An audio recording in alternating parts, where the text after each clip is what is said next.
therapy often doesn't work, does it? People try it and it just doesn't help. No, not always. But I don't think that antidepressants help either. So, well, that's the problem, though, isn't it? Because billions of people are taking them, and presumably a lot of them feel that they are being helped. That it's working. And they don't know why, and they don't really care why. They just know that it's making them feel better. Otherwise, they wouldn't carry on taking them. Yes, which is why we need to look at the randomized control trials and try and understand the results of those and recognize that actually most of the effect of the antidepressant is a placebo effect. And a placebo effect, of course, is about having some hope that you will get better. It's not just about being duped that you're, taking something that doesn't really work. It is the hope that people get. The trouble is that I think antidepressants are giving people false hope. This is Joanna Moncrieff, a psychiatrist critical of psychiatry who went viral in 2022 with a paper that argued there's no evidence for the chemical imbalance theory of depression. This was controversial, to put it mildly. It pissed a lot of people off, but she wasn't totally wrong. There isn't good evidence that depression is caused by a single imbalance of one neurochemical, but it's an idea that a lot of the public believed because it was used to market antidepressants. These are some symptoms of depression, a serious medical condition affecting over 20 million Americans. While the cause is unknown, depression may be related to an imbalance of natural chemicals between nerve cells in the brain. Prescription Zoloft works to correct this imbalance. And because doctors sometimes found it to be a useful metaphor. Basically, the way that he explained it to me is that anxiety is like a chemical imbalance in your brain. So what this medication is doing is balancing out whatever chemicals are up there. I don't know. I'm not a scientist or a doctor. I was not shocked by Moncrieff's paper in 2022 because I was deep in my Mad in America era. I'd spent a couple years trying psych meds, none of which worked, so I went looking for critiques. That's how I found Moncrieff and the psychologist Irving Kirsch, whose placebo research has had a huge effect on her. Irving Kirsch is the associate director of the Placebo Studies program at Harvard Medical School, and he says that his research challenges the very effectiveness of antidepressants. The difference between the effect of a placebo and the effect of an antidepressant is minimal for most people. So you're saying if they took a sugar pill, they'd have the same effect? They'd have almost as large an effect, and whatever difference there would be clinically insignificant. Kirsch wrote a paper in 1998 called Listening to Prozac but Hearing Placebo, where he argued that 75% of the improvement the antidepressants show in clinical trials is actually replicated by placebos, which would mean that the benefit is not a true chemical effect, but an enhanced placebo effect. Both Moncrieff and Kirsch based their arguments against antidepressants on data from double-blind randomized clinical trials, or RCTs. This kind of study is considered the gold standard in evidence-based medicine. There's a placebo group that acts as a control, and all the participants are assigned to either the medication group or the placebo group at random. Having a placebo arm of a drug study helps to separate the effects of expectation from the real effects of a drug. In a double-blind study, no one is supposed to know who's in the drug group or the placebo group. But Kirsch thought maybe some people who felt side effects could guess that they were in the drug group, which would make them think they were going to get even better, thus amplifying the placebo effect for people taking the actual drug, making it look like it was working when really it was just a supercharged expectation. Moncrieff refers to this research a lot. People get an amplified placebo effect, the people who are taking the real drug, because they get some signs that indicate they're on the real drug rather than the placebo. And equally, people who are on the placebo may be able to guess that they haven't got the real drug, and therefore may get a negative placebo effect. And honestly, I found this convincing for a while. You can read more about my intellectual journey here, but TLDR, I was scared to try SSRIs because Kirsch and Moncrieff had convinced me they were nothing more than placebos that would make it really hard to come. I'd heard horror stories about side effects, brain zaps, withdrawal that goes on for years, but I got to a point where I was suffering so much that those risks started to feel worth it. I'd been in OCD therapy for 6 months. I understood the concepts, but I was having a really hard time putting them into practice. And I kept having this thought that my life was over, There was nothing more I could do. I just reached the end. Oh, I have reached the end of this round. Please hold. This is a sweater vest, by the way. I'm at the endless stockinette section, which I actually found really boring. I know everybody says that they love it, but it's like fucking super snooze fest, I think. Anyway, where were we? Oh, yes. My crushing sense of despair. A familiar sense of finality is how I think I described it recently. Familiar because it's a recurring one for me. My entire life I've had really intense anxiety that I just pushed through. I drank a lot. I had a very intense yoga phase. I've had so many therapists, I can't even really remember all their names. Nothing ever really made the anxiety better. And since chronic anxiety tends to roll over into despair, I started to feel stuck, not just emotionally or physically, but like existentially. So I decided it was time to try chemical support once again. And since I have to understand everything I experience on a social, political, cultural, and historical level, I dug back into the antidepressant controversy. And I found there were actually some problems with Moncrieff's arguments that I hadn't noticed before when I was looking to have my bias confirmed. She put out a book last year called Chemically Imbalanced: The Making and the Unmaking of the Serotonin Myth, where she traces the history of this idea through pharmaceutical marketing and public health campaigns. She gives a really detailed argument against the efficacy of antidepressants, basically deciding that they're useless. You think there is no use for antidepressants, is that right? So I think that the evidence base for antidepressants shows that they are probably not beneficial. But something felt off to me. And when I looked more closely, I recognized a pattern. Part 1. Your brain on drugs.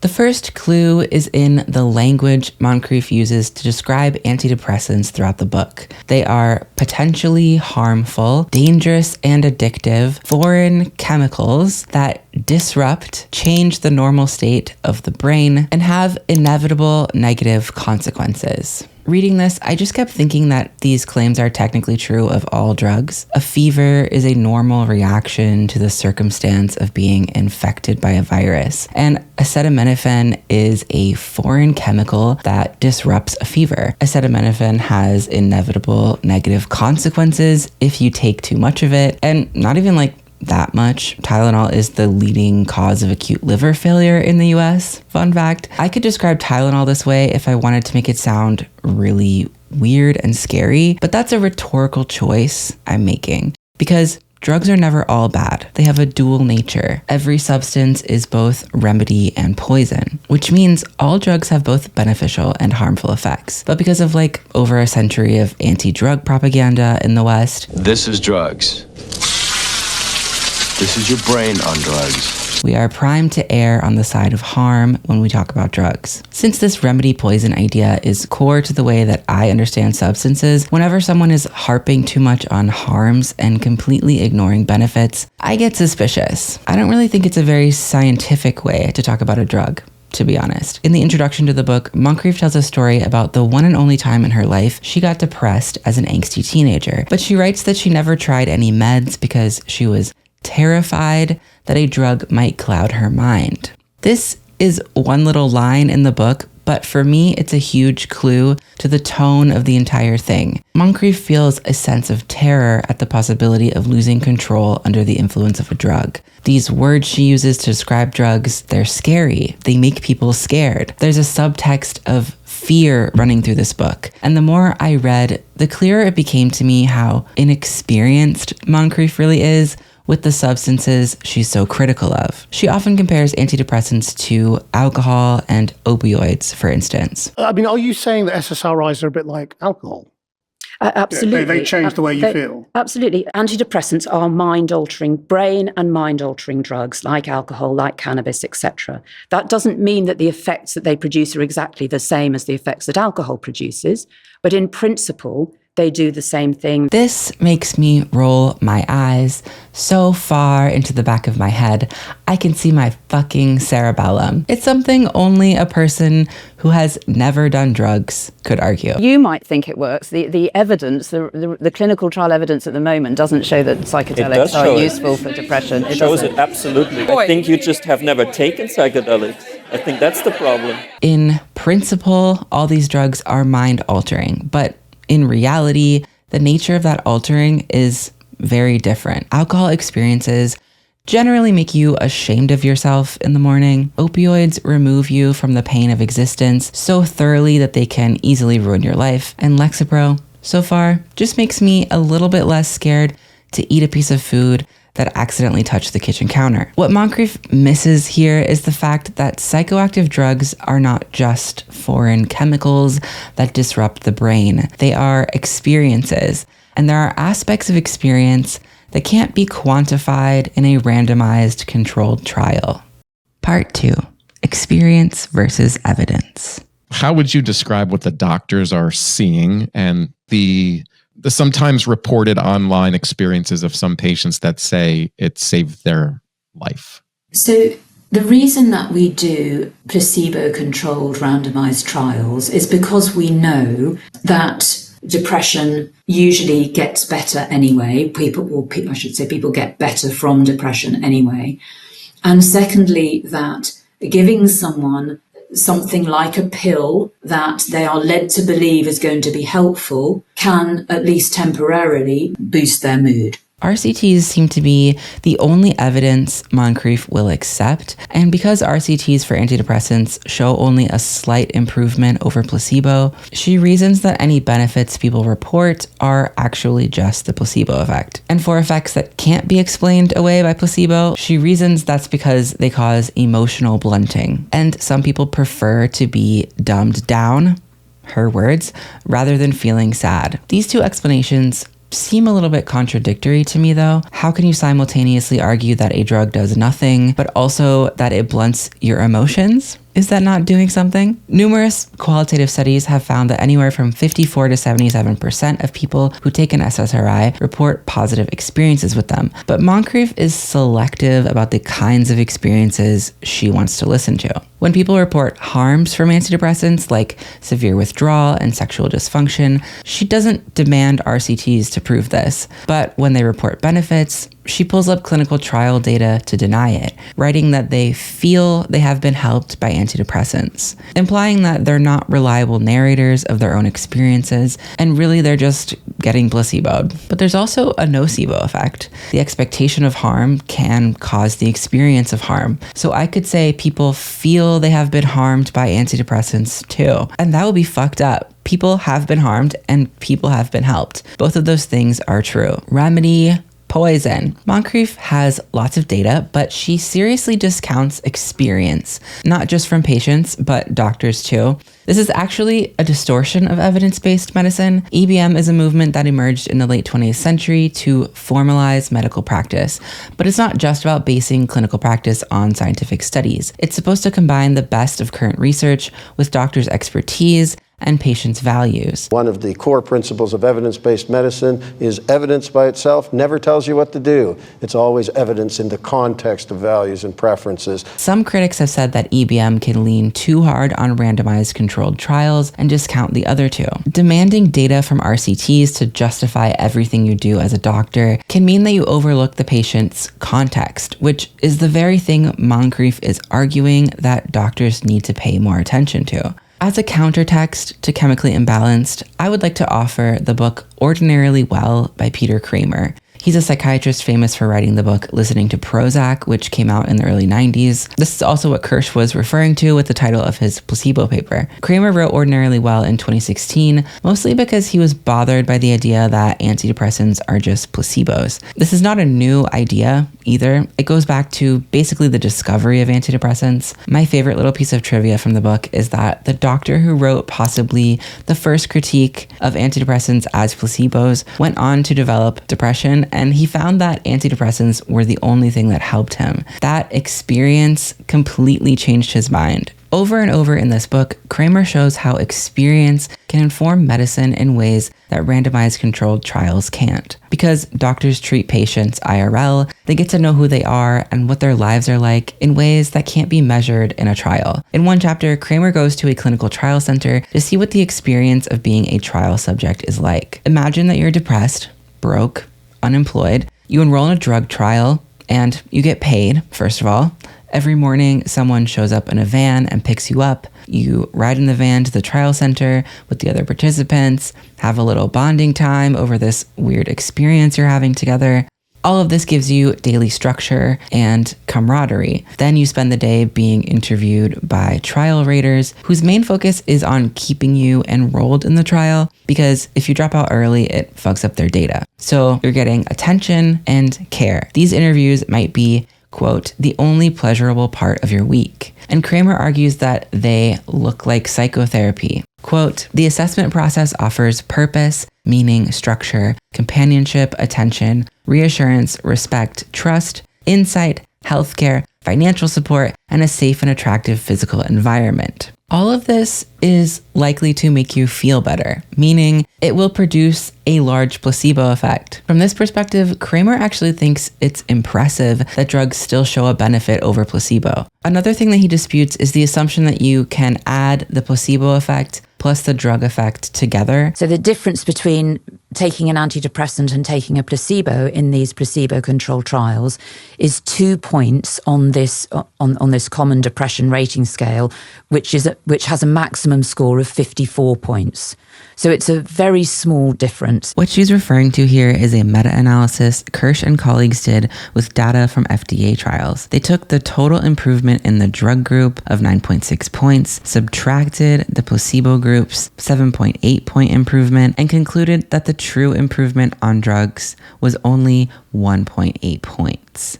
But that's not really how drugs work. Kramer explains with the example of a hypothetical study comparing alcohol to tonic water. Both groups are told they're getting alcohol, and both groups act drunk afterwards. The tonic water group is experiencing a placebo effect. Because they were told to expect to get drunk, they felt drunk. But that doesn't mean that most of the alcohol's effects are due to expectancy. Alcohol will make you feel drunk regardless what you think it's going to do. Moncrieff is correct that we're ingesting chemicals that have powerful effects on our brains. But if you're going to argue that these drugs have powerful negative effects that can cause severe withdrawal, you can't also write off any powerful positive effects as just a placebo trick. The powerful effects do not only work one way. Part 3. Strange bedfellows. Moncrieff's fear-based rhetoric about drugs was a hit with one side of the political spectrum in particular. Is this a way to just bypass natural human pain? So if somebody dies, if a relationship ends, if things go wrong, you are going to feel depressed in one way or another. So I'm wondering, we all want quick fixes, but will I have long-term problems that you'll be unable to cope with things that go wrong in your life? The conservative press loved her serotonin paper. Tucker Carlson featured it on his show, sandwiched between anti-vaccine rants. If it steals your sex drive, maybe it's stealing your soul? The Daily Mail reported on it multiple times. Here's alt-right conspiracy theorist Jack Posobiec talking about the study on his podcast. We were told the science was settled for 20 years on this, and now the science has been debunked. We need to turn it back, get these things out of society, stop the free prescription train, and just go out and get some sun. Go get some sun, go lift, you'll be fine. In Chemically Imbalanced, Moncrieff says she was surprised that the right loved it so much because she had expected her criticism of Big Pharma to be something the left would care about more. Moncrieff sees herself as a critic, arguing against something, but she's also arguing for something, and I think that's the part that conservatives especially enjoyed. There's a moral subtext here that vibes with conservatives like Carlson, who think the cure for depression is touching grass and praying more. Does anybody ever say, you really need to go outside more often, get a dog, make a date to sleep with your spouse every other day, get on your knees and pray to God, like maybe take your shoes off on the lawn occasionally? Because that would be my program, just saying, and I think that works. At a few points in the book, Moncrieff refers to the British psychopharmacologist David Nutt. And if you didn't know who David Nutt was, you would come away from the book thinking he's an evil pharma shill. In one section, she drops this line, which seems like it's meant to discredit him, saying he is, quote, famed for losing his job as a government advisor after suggesting that taking ecstasy was no more harmful than riding a horse. She kind of just leaves this hanging there, expecting the reader to think it's absurd, because obviously ecstasy is way more dangerous than riding a horse, right? This is your brain on drugs. Throughout his career, Nutt has been committed to rational reform of drug policy. The way that we classify drugs has very little to do with the reality of how harmful they actually are. If we really want to reduce the harms of drug use to people, we should do something about tobacco and alcohol. But do you still think that tobacco and alcohol is more dangerous than LSD? Unquestionably, And would yes. you legalise LSD then? No, I'm not in favour of legalising drugs. I'm in favour of having some kind of regulated access, decriminalisation for users, but in much more of an equal playing field between the drugs which we currently are suffering from, tobacco and alcohol, and recreational drugs. You wouldn't decriminalise cannabis then? I'd certainly decriminalise cannabis, absolutely. And what about ecstasy then? I think any drug that's less harmful than alcohol, which is most drugs, should be decriminalised. Well, but on that basis, you would decriminalise LSD? I would, yes, I decriminalise, absolutely. The media has played a huge role in exaggerating certain harms over others. Here's a chart from one of Nutt's most famous lectures. It shows that in 1990s Scotland, 265 people died from paracetamol, and only one of those deaths was reported in the press. So a ratio of 265 deaths to one article. But if you look down here at MDMA, there were 28 deaths and 26 news reports. So almost a 1-to-1 ratio of deaths to press coverage. But 9 times more people died from taking Tylenol. In 2009, he wrote an editorial titled Equacy, where he was, how do you guys say it over there? To take the piss. He was trying to make a point about, quote, why society tolerates, indeed encourages, certain forms of potentially harmful behavior, but not others such as drug use. He claimed that a dangerous new addiction was causing permanent brain damage, severe personality change, and killing 10 people a year. Quote, it has been estimated that there is a serious adverse event every 350 exposures, and these are unpredictable, though more likely in experienced users who take more risks with equacy. Equacy being an addiction to riding horses. People fall off horses or get hit by cars on horseback, kind of a lot actually. Compared to a serious adverse event every 350 exposures, he estimated that serious harm occurs every 10,000 exposures to ecstasy. His point being, if you go by the data on serious injuries, there are a lot of sports that are more dangerous than taking MDMA. If Moncrieff truly was just following the evidence about drugs,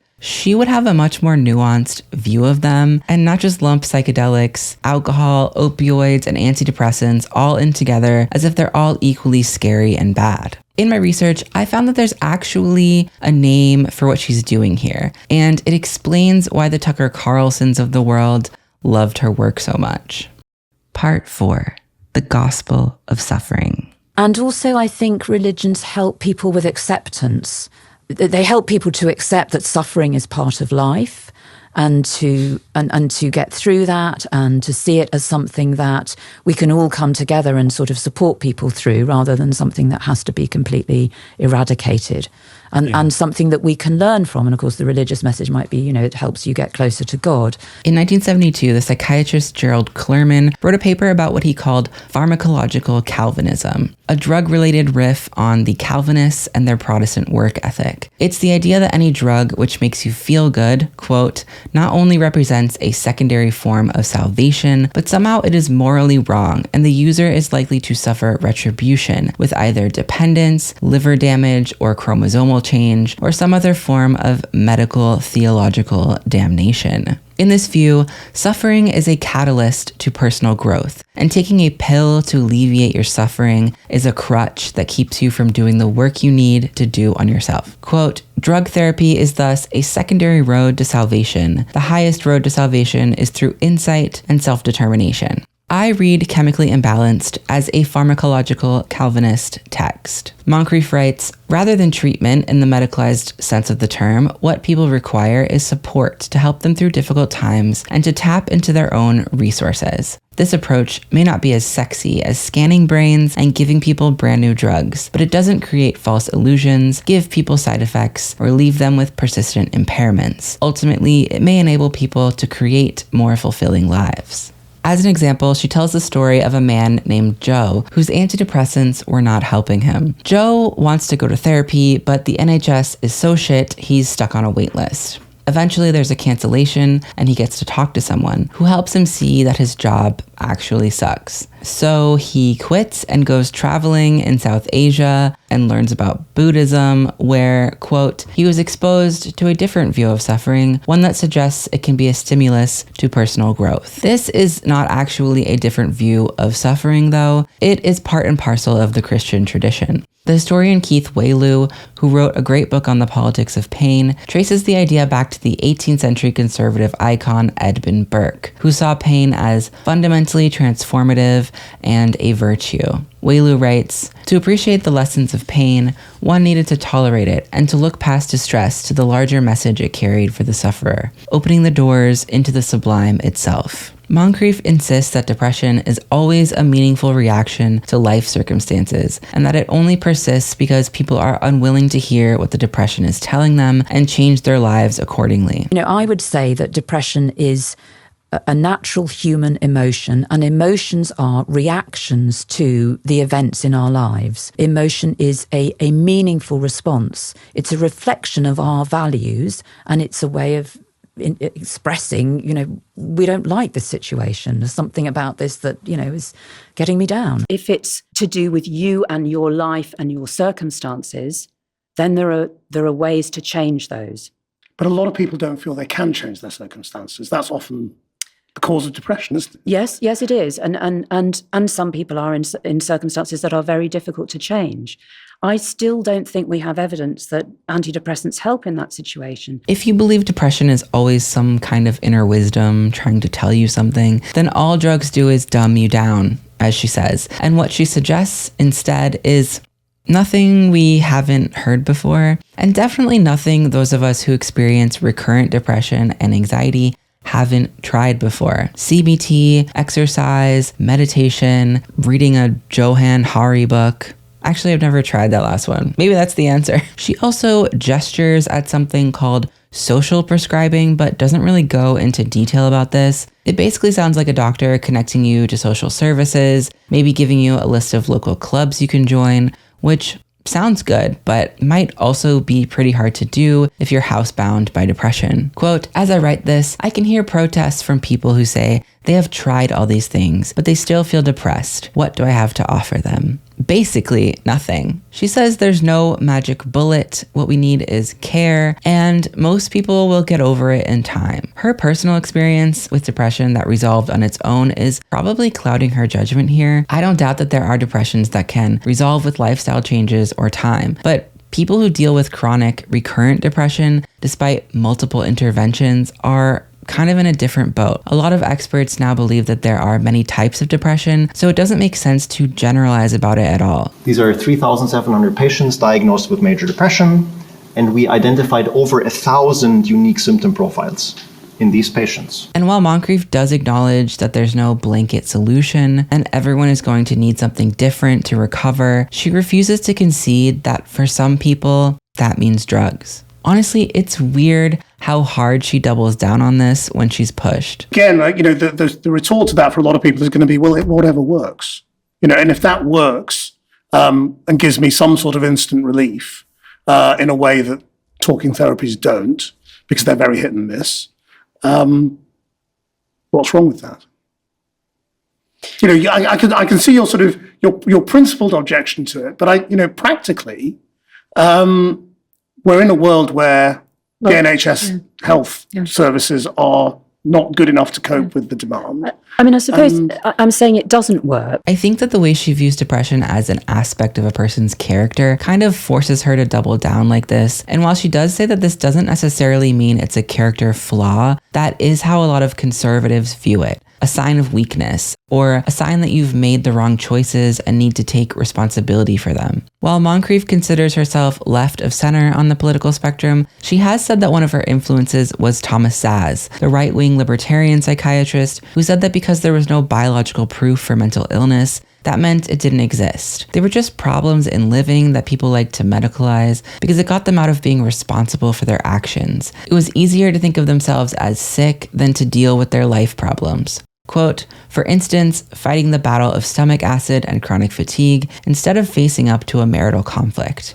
Because he viewed mental illness as an attempt to medically disguise moral problems, he also thought it seemed logically absurd that a medical intervention like a drug could be helpful. Moncrieff echoes these ideas when she says stuff like, making changes in your life is difficult and scary, so of course it's easier at some level to be told to take a pill. Obviously, this is a message that vibes with Christian morality, with the Protestant work ethic, and with the American spirit of self-sufficiency. Keith Wailoo has said, quote, liberals believe in compassion toward others. They believe that subjective claims about pain ought to be taken seriously and endorse broad-minded approaches to relief. Conservatives believe in stoic, grin-and-bear-it approaches to pain. They believe people should push through pain despite discomfort in order to get back to work. They also tend to critique this bleeding heart, overly compassion-oriented society as lacking objective criteria for judging the pain of others, which leads society in a terrible direction of increasing dependency and welfare. These are tendencies, by the way, generalizations. It's not always true of liberals and conservatives, but generally conservatives really do not like the idea of dependency, whether that's on government services or on drugs. You're supposed to struggle and overcome your challenges through your own hard work. Obviously, they're going to love a psychiatrist on a podcast who tells them that toxic foreign chemicals blunt the virtuous suffering they need to achieve personal growth. But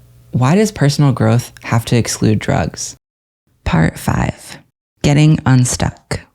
Moncrieff forces a binary choice in this book. Either depression is a biological disease or it's a meaningful reaction to life. But it's not really clear why we can't use drugs to intervene on meaningful reactions to life, even if they're not necessarily solving an underlying biological problem. A fever is the body's reaction to an infection, and we still use Tylenol to bring it down. POTS causes my heart to beat too fast when I'm standing up, and I take a beta blocker to lower it. That doesn't fix the POTS, but it makes it easier for me to stand in the kitchen and cook dinner, which has meant that recently I've been able to learn how to bake bread. Is that not like chemically supported personal growth? Maybe that's not exactly comparable because antidepressants are psychoactive drugs, but I think it's possible to understand mental illness as a reaction to things that have happened to you and a process we can act on with medication at the same time. Even in her own book, she shows how false this binary is. At one point, she cites bloggers who, quote, embraced the chemical imbalance theory of depression and said they did not have enough happy chemicals. But when they talked about recovery, they described it as a journey that involved changing their circumstances, but also changing fundamental aspects of themselves, what they valued and how they lived. So they saw both medical and existential solutions to their depression at the same time. One of the popular theories right now about how antidepressants help people has to do with cognitive flexibility. Depression and anxiety are thought of as stuck states.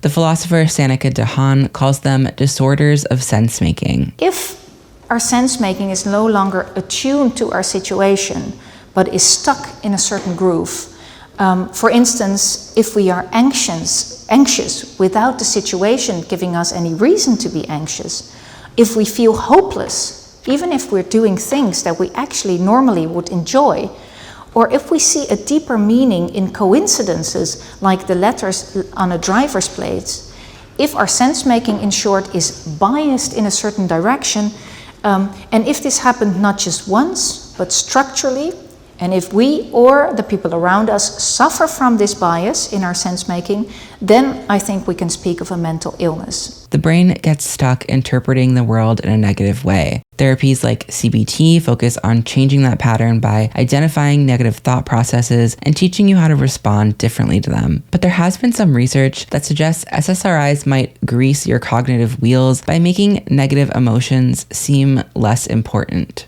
there's evidence that SSRIs reduce neuroticism. Quote, individuals who are neurotic tend to experience negative emotions and emotional instability. Patients taking paroxetine reported 6.8 times as much change on neuroticism and 3.5 times as much change on extroversion as placebo patients. Catherine Harmer at Oxford has found that one dose of an SSRI makes it easier for depressed people to recognize happy faces. It feels like nothing because all of a sudden things just aren't extreme anymore. My highs and lows were kind of ruining my life, not in like a manic way, but in like if I would get sad, that could drag me into a hole of sadness for 2 or 3 weeks that would be so difficult to crawl out of. I'm a huge feeler. I'm a huge emotional person. Like, I like to feel everything in the world so intensely. And I'm on the lowest possible dose, so I still feel things really intensely. They just don't control me anymore. Piece of shit. God fucking damn it! You fucking idiot loser! But yeah, I guess just getting him tomorrow morning sometime. Oh. This guy just almost got into a bad accident with me head on. Unfortunately, the Prozac works. Unfortunately, the drugs work. It's so unfortunate. Unfortunately, the doctors are right. You shouldn't live every single day in crippling fear that something's gonna happen. I haven't given a fuck in a second. Like, I've been irritated. Like, that's something that's just me. That's in me. But like, giving a fuck, like, and like anxious about it. Once I was prescribed this medication, I felt like I was finally breathing again for the first time. And it's to the point where I almost struggle to talk to clinicians and my therapist about OCD because it's hard for me to even remember exactly what it felt like when I had it really bad before I was on this medication. Or even like with my OCD, like I used to ruminate about the same shit for like 90% of the day. And now it'll just come in my head and I'll be like, no. And then it goes away. Like, I'm sorry, what a concept. Moncrieff, ever the pessimist, calls this effect emotional blunting, and some people do report feeling kind of zombified on antidepressants. But some people are super neurotic and worried about everything all the time. Some people might find a lot of relief in a chemical that makes their brain give a little bit fewer fucks. Maybe it can help some people give a regular amount of fucks. If SSRIs can make negative emotions feel less sticky, that would make them easier to work through in therapy and in turn make changing your life more possible. Illness is political, and treating an illness medically does not magically brainwash a person to ignore politics. It might actually make it possible for them to become politically active. I don't want you to come away from this with an overly rosy picture of antidepressants, though. One thing I completely agree with Moncrieff about is the importance of informed consent. All drugs have risks, and you should know about them so you can decide if they're worth it to you or not. I don't think this is the most important issue in healthcare today. Personally, I am way more concerned about how overpriced drugs are, how many people can't get the drugs they need in the first place, how precarious the international supply chain is because of the way we've allowed CEOs to structure the global economy for the benefit of their offshore bank accounts, etc., etc. But the issue of antidepressant withdrawal has been ignored for a long time, so I do think it's good that we're talking about it more openly now. Antidepressants can be very hard to get off of. Everybody should know that. Although it is possible to get off them. You just have to do it super slowly. Think like 6 months, a year, maybe more. There's a method called hyperbolic tapering that seems to work pretty well for a lot of people. I'll link something about that down here. The jury is still out on just how prevalent withdrawal is. Moncrieff and colleagues have estimated it's a little over half of people who try to go off their antidepressants, but other researchers have found lower estimates like 15%. Of course, Moncrieff and co. accuse them of being pharma shills, but I think there is just genuine disagreement about the science here. A lot of these things are still open questions that don't have definitive answers yet.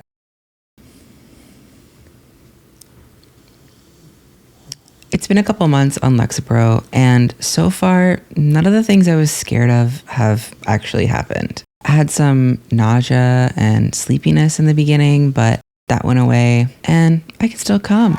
Honestly, sex is kind of better. I asked my doctor if that's a thing on SSRIs, and she said no. So I guess I'm just a hashtag blessed little freak. But my N of 1 aside, sexual dysfunction is pretty common. I'll link some resources about that below. Again, all drugs have risks, but I think scaring people about drugs by constantly referring to them as toxic, foreign, chemical disruptors also affects their ability to give informed consent. Before this drug, I didn't really get when people said that medication saved their life because none had ever really worked for me before.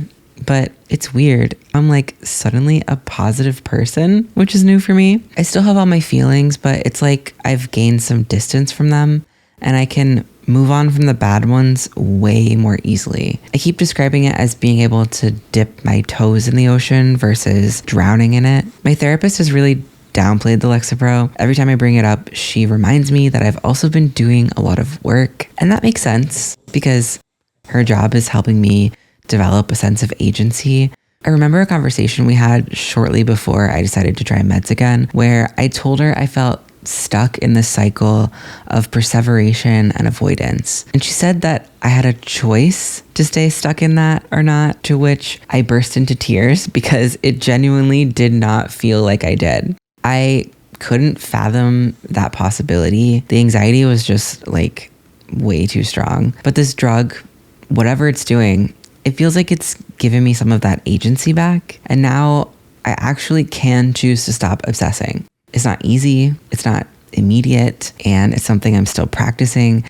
But the distance this chemical has given me from my neuroticism has genuinely changed my life. I don't think that's because it fixed a chemical imbalance in my brain, but it definitely did something in a way that all the other drugs I tried did not. And there might be unforeseen consequences in the future, but there are also serious consequences to living with debilitating fear and despair every day. I think the main thing that bothers me about Moncrieff's book is that she denounces medication in the name of leftist politics, yet the solutions she proposes are mostly personal. She believes that, quote, treating depression must be first and foremost about helping people to address the problems in their lives with things like counseling, social activities, debt advice, and professional guidance. None of which changes the underlying political economy, mind you, that thing she argues causes the distress in the first place. I think a true socialist would argue that treating mental illness must first and foremost be about